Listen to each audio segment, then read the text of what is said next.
तहसील कार्यालयासमोरील रस्त्यावर वाहनांची गर्दी, पार्किंगसाठी पर्यायी जागेचा अभाव। पुसद येथील तहसील व उपविभागीय अधिकारी कार्यालयात कामानिमित्त येणाऱ्या नागरिकांना त्यांची दुचाकी वाहने लावण्यासाठी पर्यायी पार्किंगची जागा नसल्याने जयस्तंभ परिसरात व समोरच्या रस्त्यावर वाहने लावावी लागतात। यामुळे तहसील चौकात अनेकदा वाहतूक विस्कळीत होऊन छोटे मोठे अपघात व वादाचे प्रसंग उद्भवत असतात। तालुक्यातील शेवटच्या टोकापासून तहसील कार्यालयात नागरिकांना शासकीय कामासाठी यावे लागते। हल्ली ग्रामीण भागातून दुचाकींवर येणाऱ्यांची संख्या वाढली आहे।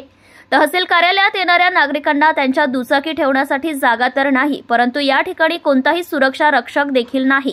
त्यामुळे वरील प्रमाणे वाहने रस्त्यावर व अस्तव्यस्त लावली जातात। विशेष म्हणजे बहुतांश वाहने हँडल लॉक केलेली असल्यामुळे एखादे मोठे वाहन आल्यास रस्त्यावरील दुचाकी सहज बाजूला करता येत नाही।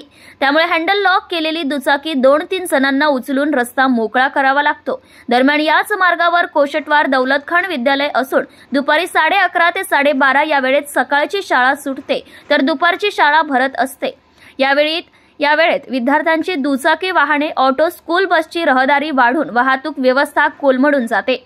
विशेष म्हणजे याच परिसरात उपविभागीय पोलीस अधिकारी कार्यालय व शहर पोलीस स्टेशन आहेत। या समस्येला अधिकाऱ्यांनी गांभीर्याने सोडवण्याची मागणी पालक वर्गांकडून होत आहे। प्रतिनिधी उमेश राठोड, पुसद।